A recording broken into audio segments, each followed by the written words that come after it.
Tiny changes in our habits can change the trajectory of our lives in ways that we can't even notice until many years into the future looking back, in both good ways and bad. You are your habits. 1% better every day for a year will compound to 37 times better, but 1% worse every day over a year will bring you close to zero.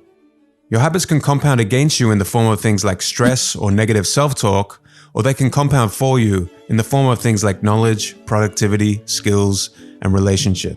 When you start any endeavor in your life, here is what you think should happen: linear progress. But here is what actually happens. Notice this section here in the beginning.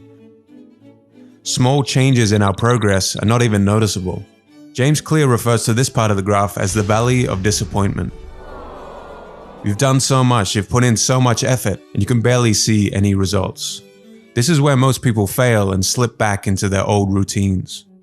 The most powerful outcomes of any compounding process are delayed, so patience is required.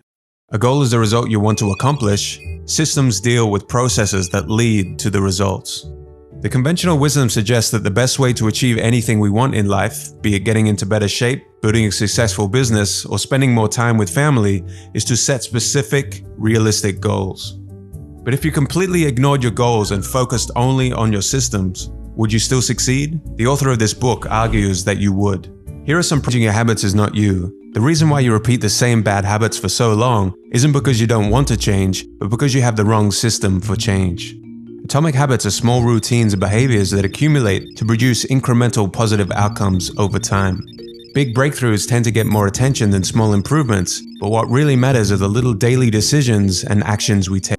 Cue, phone buzz. Craving, want to know who messaged. Response, pick up the phone. Reward, solve the problem of who messaged. Cue, mind goes blank at work. Craving, want to alleviate the frustration. Response, check social media. Reward, satisfy the need to. Our motivation levels are affected by dopamine, a hormone and neurotransmitter. We are more motivated to act when our dopamine levels rise. By measuring dopamine, scientists can pinpoint the exact moment at which craving occurs.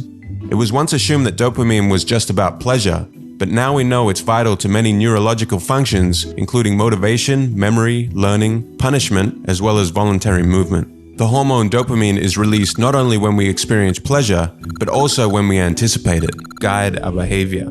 Here are some examples from the book of underlying motives: conserving energy, obtaining food and water, finding love and reproducing, connecting and bonding with others, winning social acceptance and approval, reducing uncertainty, achieving status and prestige.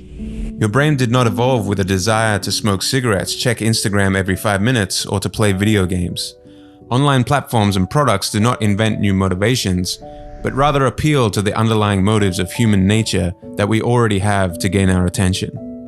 Your habits are modern-day solutions to ancient desires, new versions of old vices. The underlying motives behind human behavior remain the same. People who have the underlying motive of connecting with others may jump onto Facebook.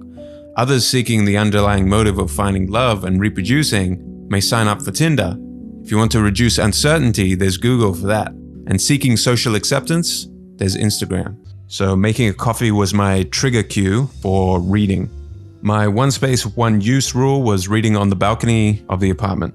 One of the best parts of my day is a nice cup of coffee in the morning, so this was the perfect thing for me to bundle my reading habit with. Remembering how dopamine raises in anticipation of a reward and not the reward itself, I wanted this dopamine spike for wanting coffee to start becoming associated with reading. My 2-minute rule was to read 1 page of The Daily Stoic by Ryan Holiday. Super simple. Again, in the beginning, all I was concerned with was showing up and getting this habit anchored. Then I slowly built up the habit to 90 minutes. For the bad habit I was trying to eliminate, to make the habit invisible, I started by making my phone as boring as I possibly could, which required deleting a lot of apps. I used the reprogramming tool to highlight the unattractive side of over-consuming social media, telling myself things like, consuming is the easy and lazy option of the masses, and do I want to be a consumer or a producer? Random scrolling through feeds is for losers. So you want to try and paint your bad habit in a light that makes it super unattractive to keep doing. To increase friction, I left my phone in a drawer in another room, so completely out of sight. And to make it unsatisfying, I have an accountability partner. I get my partner to enforce this habit. The punishment is if she sees me using social media during work time, I owe her $10.